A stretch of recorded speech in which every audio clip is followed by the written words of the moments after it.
अस्सलाम वालेकुम, मेरा नाम नुमान, आप देख रहे हैं टेक खोज। आज हम लोग करने वाले हैं Poco X3 versus Huawei Nova 7i full detail के अंदर इन डेप्थ रिव्यू। दोनों स्मार्टफोन्स की जो प्राइस है पाकिस्तान के अंदर वो एग्जैक्टली तौर पर सेम है, जो कि है 42,000। हमारा आज का ये जो कंपैरिजन होगा ये टू दी पॉइंट होगा। आप लोगों को टोटली तौर पर इस बात की समझ आ जाएगी कि आप लोगों ने कौन सा स्मार्टफोन बाय करना है, और मुझे इस बात का टोटली तौर पर आइडिया है कि भाई जो Huawei के फैंस हैं उनको इस बात के लिए कन्विंस करना है कि Huawei यहाँ पर थोड़ा सा पीछे है, या फिर उनको ये बताना कि Huawei अच्छा नहीं है। वो Huawei के खिलाफ बात को सुनना इतना कोई ज़्यादा पसंद नहीं करते। इसलिए मैं जो भी बात करूँगा भाई टू दी फैक्ट बात करूँगा, और हम लोग जो कंपैरिजन करने वाले हैं वो इक्वल ग्राउंड्स के ऊपर करेंगे। इट मीन्स के Huawei का जो गूगल का इशू चल रहा है पूरा, उसको हम लोग एक दफ़ा साइड के ऊपर करते हैं। हम लोग अज्यूम करते हैं Huawei का किसी किस्म का कोई भी इशू मार्केट के अंदर नहीं चल रहा। अभी सिर्फ मेरे पास पोको X3 अवेलेबल है, जो Huawei Nova 7i है उसका मैं फुल डिटेल के अंदर रिव्यू कर चुका हूँ। उसका जो PUBG का रिव्यू था उसकी जो अनबॉक्सिंग है वो इस चैनल के ऊपर मौजूद है, इसलिए मैंने दोनों स्मार्टफोन्स को यूज़ किया। पोको X3 3 दिन पहले ये भी पाकिस्तान के अंदर लॉन्च हुआ है, लेकिन ये स्मार्टफोन मेरे पास 2 वीक से है, यानी कि इट मीन्स कि मैं इस स्मार्टफोन को भी टोटली तौर पर चेकआउट वो कर चुका हूँ। सबसे पहले हम लोग बात करते हैं दोनों स्मार्टफोन्स के दरमियान जो भाई सबसे हॉट चीज़ है, जो सबसे ज़्यादा कम्पिटेटिव चीज़ है, जो कि इनके प्रोसेसर। Huawei ने हमें Nova 7 के अंदर दिया था Kirin 810 का प्रोसेसर, जो कि 7 नैनोमीटर के ऊपर फैब्रिकेटेड है। Huawei वाहिद कंपनी है इस प्राइस रेंज के अंदर जो कि हमें 7 नैनोमीटर के ऊपर फैब्रिकेटेड प्रोसेसर दे रही है। अगर हम लोग बात करते हैं पोको X3 के, तो इसके अंदर हमें मिलता है स्नैपड्रैगन का न्यूली लॉन्च्ड स्नैपड्रैगन 732G, जो कि 8 नैनोमीटर के ऊपर फैब्रिकेटेड है। अब 8 नैनोमीटर और 7 नैनोमीटर आप लोगों को इतनी कोई खास समझ नहीं आएगी। हम लोग एग्जैक्टली तौर पर नंबर्स की बात करते हैं। अगर हम लोग Antutu बेंचमार्क स्कोर्स के ऊपर देखते हैं तो Huawei Nova 7i के अंदर हमें मिलता है 278,000 का स्कोर, जबकि पोको X3 के अंदर हमें मिलता है 282,000 का स्कोर। यानी कि जो पोको X3 के अंदर हमें स्कोर मिला है Antutu के ऊपर वो as compare to Huawei Nova 7i थोड़ा सा ज़्यादा है। अब यहाँ पर जो डिफरेंस है वो इतना कोई खास डिफरेंस नहीं है, आप लोग कह लो कि हमें इक्वल ही यहाँ पर स्कोर देखने को मिल रहा है। अगर हम लोग बात कर लेते हैं भाई PUBG की, PUBG कहाँ पर चलती है, किन ग्राफिक सेटिंग्स के ऊपर चलती है, तो दोनों स्मार्टफोन्स के अंदर आप लोगों को एग्जैक्टली तौर पर सेम PUBG के ग्राफिक्स की सेटिंग मिलती है। आप लोग मैक्सिमम HD ग्राफिक्स के साथ हाई फ्रेम रेट के ऊपर PUBG को प्ले कर सकते हो। अगर हम लोग बात करते हैं कि एक्चुअल में PUBG किसके अंदर अच्छी चलती है, तो भाई जो पोको X3 है इसके अंदर जो PUBG चलती है वो काफ़ी ज़्यादा स्मूथ चलती है। उसकी रीज़न ये है कि इसके अंदर हमें जो डिस्प्ले मिल रहा है उसके अंदर 120 हर्ट्ज का रिफ्रेश रेट है, और इसके अंदर हमें कूलिंग का मैकेनिज्म भी देखने को मिल जाता है। अब इसका मतलब ये भी नहीं है कि जो Huawei Nova 7i के अंदर PUBG चलती है वो ठीक नहीं चलती, लेकिन अगर हम लोग इन शॉर्ट बात करते हैं, एक चीज़ को चूज़ करते हैं एक स्मार्टफोन को कि कौन सा स्मार्टफोन दूसरे स्मार्टफोन से ज़्यादा बेटर है, तो भाई पोको X3 की जो परफॉर्मेंस है PUBG के अंदर, या फिर अगर हम लोग ओवरऑल भी देख लेते हैं तो वो काफ़ी ज़्यादा अच्छी है। उसकी रीज़न ये है कि जो स्नैपड्रैगन 732G है वो रिसेंटली लॉन्च किया है स्नैपड्रैगन की तरफ से, और ये काफ़ी ज़्यादा ऑप्टिमाइज है। पोको X3 पहला स्मार्टफोन है जिसके अंदर अभी तक हमें स्नैपड्रैगन 732G देखने को मिल रहा है। लेकिन आई थिंक कि जो प्रोसेसर वाला पॉइंट है, जो परफॉर्मेंस वाला पॉइंट है पोको X3 और Nova 7i के दरमियान, ये आप लोगों के लिए कोई डिसाइडिंग पॉइंट नहीं होना चाहिए। अगर आप लोगों को अच्छी परफॉर्मेंस चाहिए तो आप लोग किसी तरफ भी जा सकते हैं, यानी कि मैं ये नहीं कहूँगा कि ये ज़्यादा बेटर है या फिर Nova 7i ज़्यादा बेटर है, लेकिन ये थोड़ा सा ज़्यादा बेटर है क्योंकि इसके अंदर हमें जो फीचर्स मिल रहे हैं वो काफ़ी ज़्यादा कमाल के हैं।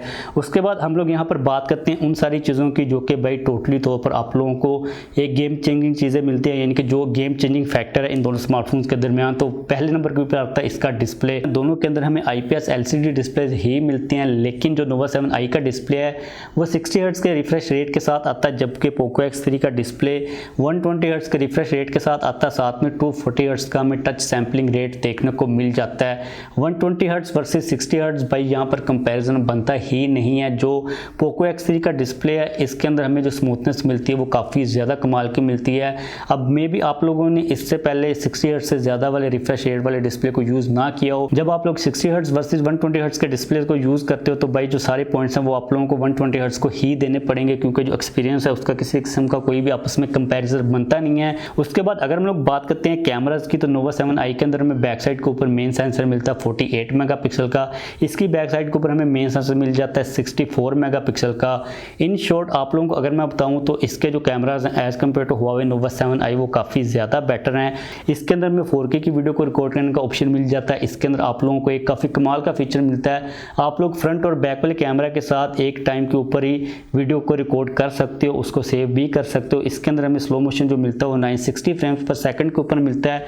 जो क्वालिटी भी है इसके अंदर वो काफ़ी ज़्यादा हमें अच्छी मिल जाती है। नोवा 7i की भी जो कैमरा की क्वालिटी वो बुरी नहीं मैं उसको कहूँगा, लेकिन भाई ओवरऑल इन शॉर्ट अगर हम लोग बात करते हैं एक डिसाइडिंग फैक्टर की कि अगर आप लोगों को कैमरा अच्छा चाहिए, आप लोग ये मुझसे पूछते हो कि दोनों स्मार्टफोन्स के अंदर कैमरा किसका ज़्यादा अच्छा, तो आप लोगों को मैं POCO X3 ही रिकमेंड करने वाला हूँ। और अगर हम लोग यहाँ पर बात करते हैं बैटरी की, तो यार बैटरी के अंदर भी हमें काफ़ी इंपॉर्टेंट डिफरेंस देखने को मिल जाता है। नोवा 7i के अंदर हमें मिलती है 4200 mAh की बैटरी, साथ में 40 वाट की फास्ट चार्जिंग है। उसके अलावा इसके अंदर हमें मिलती है 5160 mAh की बैटरी, इसके अंदर हमें 33 वाट की फास्ट चार्जिंग की सपोर्ट मिल जाती है।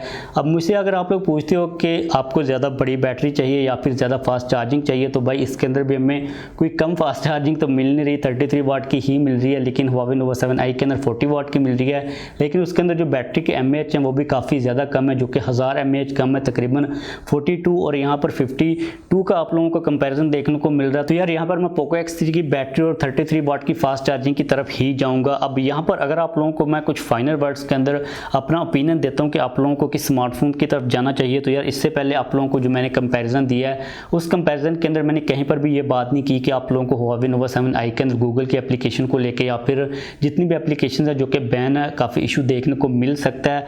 अब यहाँ पर वो बात भी मैं लाजमी तौर पर कहूँगा, वो वाला भी जो फैक्टर है हम लोग अब इग्नोर नहीं कर सकते। अगर आप लोगों के लिए वो मसला नहीं है, आप लोग कहते हो कि हमें कोई मसला नहीं, हम लोग ऐप्स वगैरह को डाउनलोड कर लेंगे, तो उसके बाद आप लोगों को जो मैंने कंपैरिजन दिया अगर आप लोग उस कंपैरिजन के ऊपर भी देख लेते हो, तो भाई जो POCO X3 है टोटली तौर पर एक विनर है। परफॉर्मेंस के मामले में भी इसके अंदर हमें परफॉर्मेंस अच्छी मिल जाती है, इवन दो कि उसके अंदर हमें थोड़ा सा एडवांस प्रोसेसर मिलता है, लेकिन भाई जो प्रोसेसर की ऑप्टिमाइजेशन होती है वो भी काफ़ी ज़्यादा इंपॉर्टेंट होती है।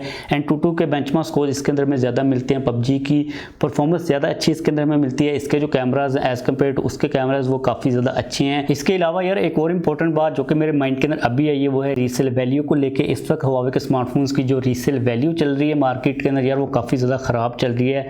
तो अगर आप लोग रीसेल वैल्यू को लेके भी केयरफुल हो, वो भी फैक्टर आपके माइंड के अंदर है, तो आई थिंक कि आप लोगों को Huawei Nova 7i की तरफ बिल्कुल भी नहीं जाना चाहिए। तो उम्मीद है कि आप लोगों को यहाँ पर थोड़ी बहुत तो अंडरस्टैंडिंग हो ही गई होगी। मैंने पूरी की पूरी कोशिश की है कि जो मैं कंपैरिजन आप लोगों के सामने रखूँ वो टू द पॉइंट रखूँ, आप लोगों को ये ना लगे कि मैं बायस्ड हो रहा हूँ। आप लोग नीचे कमेंट्स के अंदर मुझे लाजमी तौर पर बताइएगा कि आप लोगों को मैंने जो ओपिनियन दिया अपना, आप लोगों को जो मैंने कंपैरिजन दिया आप लोगों को ठीक लगा या फिर नहीं लगा, या फिर अगर आप लोग Huawei के फ़ैन हैं तो आप लोग मुझे नीचे कमेंट्स के अंदर अपनी राय का इज़हार लाजमी तौर पर कर सकते हो कि आप लोगों को क्या लगता है कि Huawei की जो डिवाइस है Nova 7i हमें उसको क्यों कंसिडर करना चाहिए। यहाँ पर मेरे ओपिनियन तो टोटली तौर पर ये है कि आप लोग POCO X3 की तरफ ही जाइएगा। इसके अंदर आप लोगों को किसी किस्म का कोई भी इशू देखने को नहीं मिलेगा। तो इस वीडियो को खत्म करते हैं। वीडियो को खत्म करने से पहले अगर आप लोगों का किसी किस्म का कोई भी क्वेश्चन हो Huawei Nova 7i के रिलेटेड या फिर POCO X3 के रिलेटेड तो आप लोग नीचे कमेंट्स के अंदर पूछ सकते हो। उसके अलावा गूगल के एप्लीकेशन का पूरा क्या सीन है Nova 7i के अंदर, उसके ऊपर मैं एक पूरी डेडिकेटेड वीडियो बना चुका हूँ, उसका लिंक आप लोगों को मैं नीचे प्रोवाइड कर दूंगा। अगर आप लोग वो देखना चाह रहे हो तो आप लोग वो भी देख सकते हो। जाने से पहले इस वीडियो को लाइक लाजमी तौर पर कीजिएगा। अगर आपने अब तक चैनल को सब्सक्राइब नहीं किया तो चैनल को भी सब्सक्राइब कर लीजिए।